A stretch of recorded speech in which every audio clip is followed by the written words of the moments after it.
श्री परमात्मने नमः। श्रीमद्भगवद्गीता प्रथमोऽध्यायः अर्जुन विषादयोगः धृतराष्ट्र उवाच धर्मक्षेत्रे कुरुक्षेत्रे समवेतायुयुत्सवः मामका पाण्डवाश्चैव किमकुर्वत संजय संजय उवाच दृष्ट्वा तु पाण्डवानीकम्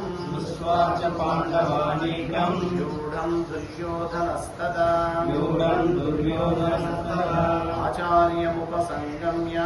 आचार्यमुपसंगम्य राजा वचनमब्रवीत् पश्येताम् पाण्डुपुत्राणाम् आचार्यमहतीम् च मोम् यूढाम् द्रुपदपुत्रेण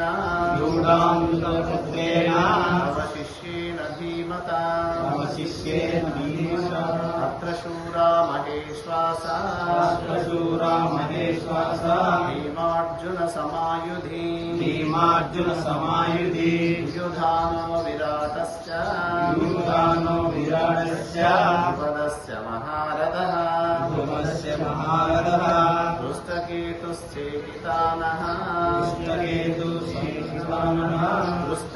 दृष्टकेतुश्चेकितानः काशीराजश्च वीर्यवान् गुरुजित् कुन्तिभोजस्य सेव्यस्य नरपुङ्गवः युधामन्युश्च विक्रान्ता उत्तमौजास्य वीर्यवान् सौभद्रो द्रौपदेयाश्च सर्व एव महारथाः अस्माकं तु विशिष्टाये तान्निबोधद्विजोत्तमा नायका मम सैन्यस्य संज्ञार्थं तान् ब्रवीमि ते भवान् भीष्मस्य कर्णस्य ध्रुवस्य समितिञ्जयः अश्वत्थामा विकर्णस्य सौमदत्तिस्तथैव च अन्ये च बहवः शूरा मदत्ते तिक्तजीविता नानाशस्त्रप्रहरणा सर्वे युद्धविशारदा अपर्याप्तं तदस्माकं बलं भीष्माभिरक्षितं पर्याप्तं त्विदमेतेषां बलं भीमाभिरक्षितं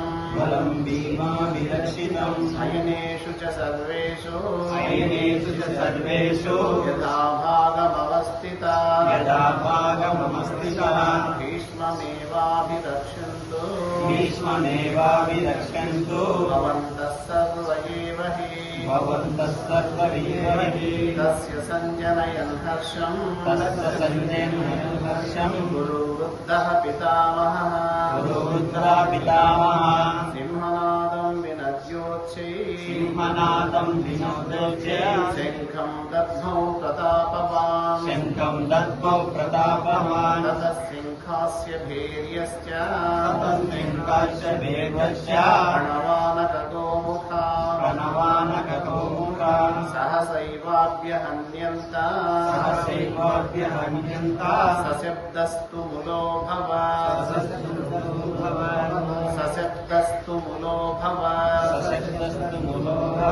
ततः श्वेतैर्युक्ते ततः श्वेतैर्हयैर्युक्ते महति स्यन्दने स्थितो माधवः पाण्डवाश्चैव दिव्यौ शङ्खौ प्रदध्मतुः पाञ्चजन्यं ऋषिकेशो देवदत्तं धनञ्जयः पौण्ड्रं दद्मौ महाशङ्खम्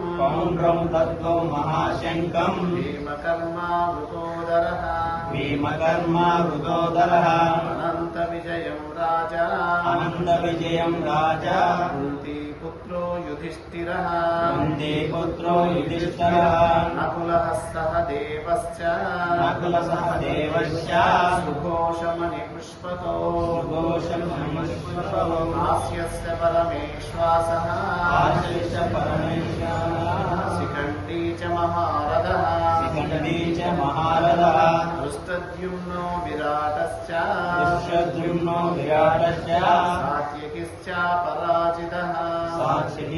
पराजितः द्रुपदो द्रौपदेयाश्च सर्वशः पृथिवीपते सौभद्रस्य महाबाहुः शङ्खान् दद्मुः पृथक् सघोषोधाप्तराष्ट्राणाम् हृदयानि व्यदारय नभस्य पृथिवीं चैव तुमुलोऽव्यनुनादयन् अधव्यवस्थितान् दृष्ट्वा धार्तराष्ट्रान् कपिध्वजः प्रवृत्ते शस्त्रसम्पाते धनुरुद्यम्य पाण्डवः ऋषिकेशं तदा वाक्यम् इदमाह महीपते अर्जुन उवाच सेनयोरुभयोर्मध्ये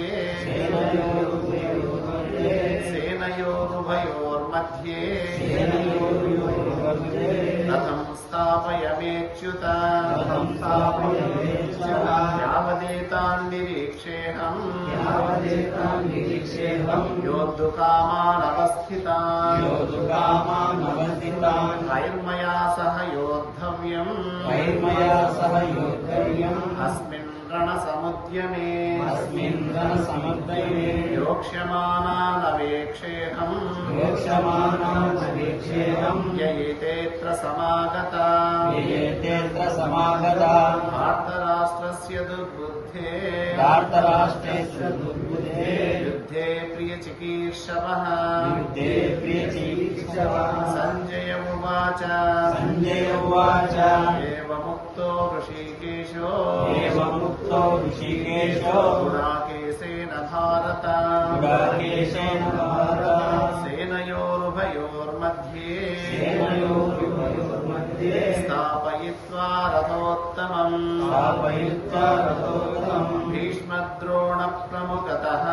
भीष्मद्रोणप्रमुखतः सर्वेषां च महीक्षिताम् उवाच पार्थवस्येतान् समवेतान् कुरूनिति तत्रापश्यत् स्थितान् पार्थः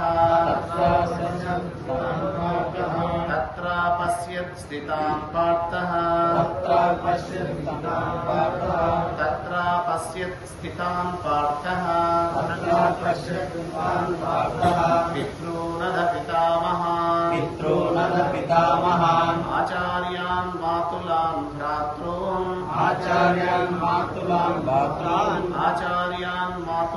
भ्रातॄन्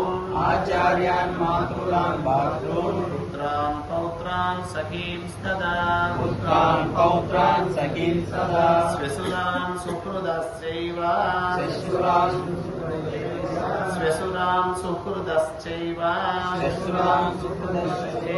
सेनयोरुभयोरपि तान् సమీక్షస కౌంతేయః సర్వాన్ బంధూన్ అవస్థితాన్ తాన్ సమీక్షస కౌంతేయః సర్వాన్ బంధూన్ అవస్థితాన్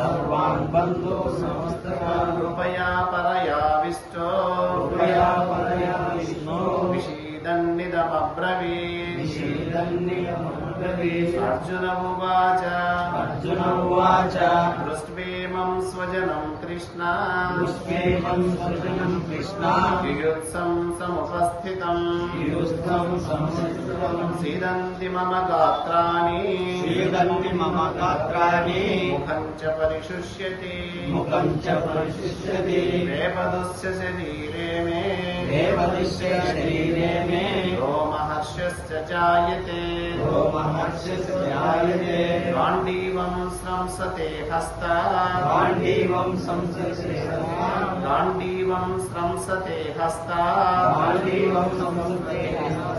త్వచ్చైవ పరిదహ్యతే న చ శక్నోమ్యవస్థాతుం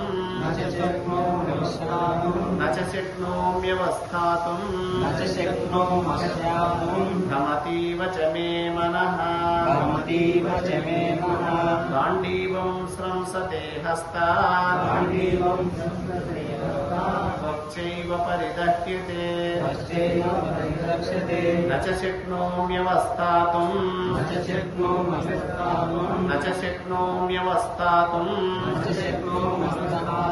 భ్రమతీవ చ మే మనః. పోయిన వారానికి 25 అయినాయి. ఇప్పుడు 5 కలిపితే 30 వరకు చెప్పుకున్నాం. మొదటి అధ్యాయంలో 30 శ్లోకం వరకు ఈ రోజుకు పూర్తవుతాయి. దీని వివరణ ఒకసారి చూడండి. 26వ శ్లోకం. తత్రా పశ్యత్ స్థితాన్ పార్థః పితॄనధ పితామహాన్ ఆచార్యాన్ మాతులాన్ భ్రాతॄన్ పుత్రాన్ పౌత్రాన్ సఖీంస్తథా స్వసురాన్ సుహృదస్యైవ సేనయోరుభయోరపి. తత్రా పశ్యత్ స్థితాన్ పార్థః. అర్జునుడు ఎక్కడున్నాడు ఇప్పుడు? అర్జునుడు యుద్ధరంగంలో ఒకవైపు పాండవ సైన్యం ఉన్నది, ఇంకొక వైపు కౌరవ సైన్యం ఉన్నది. ఉభయ సేనల మధ్య నిలబెట్టాడు శ్రీకృష్ణ పరమాత్మ. అడిగింది ఎవరు అక్కడ నిలబెట్టమని? అర్జునుడే. ఎందుకు అడిగాడు అలాగా? రెండు సైన్యాల్లో ఎవరెవరు ఉన్నారు, వారి బలాబలాలు చూడాలి. చూసిన తర్వాత నేను యుద్ధానికి సంబంధించిన ప్రణాళిక వేసుకుంటానని చెప్పి అర్జునుల వారు కోరితే శ్రీకృష్ణ పరమాత్మ నేరుగా రథాన్ని తీసుకువెళ్ళి రెండు సైన్యాల మధ్య నిలబెట్టి చూడు అర్జున అన్న చూశాడట. ఎవరిని చూశాడు? పితృణద పితామహాన్, తండ్రులను చూశాడు.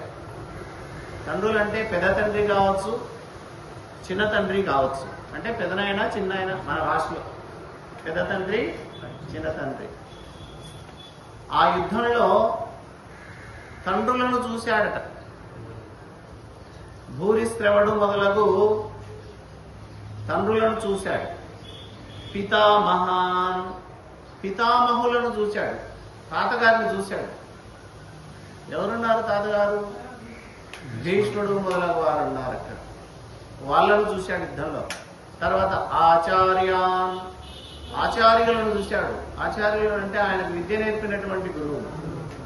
ద్రోణాచార్యుల వారు ఉన్నారు, కృపాచార్యుల వారు ఉన్నారు. ఆచార్యులను చూశాడు. ఇంకెవరిని చూశాడు?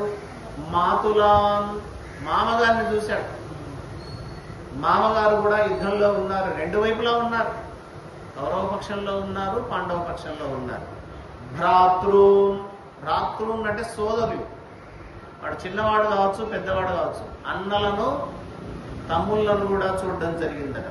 పుత్రాన్, కొడుకులను కూడా చూశాడు. కొడుకు అంటే వీళ్ళకు పుట్టిన కుమారులే కాదు, ఈ పాండవులకు పుట్టిన కుమారులే కాకుండా కౌరవులకు పుట్టినటువంటి పిల్లలు కూడా వీళ్ళకు కొడుకులతో సమానే కాబట్టి ఈ కుమారులందరినీ యుద్ధంలో చూశాడు. పౌత్రాన్, మనవళ్ళను చూశాడు. సఖీం స్థథా, సఖులు అంటే స్నేహితులను కూడా చూశాడు.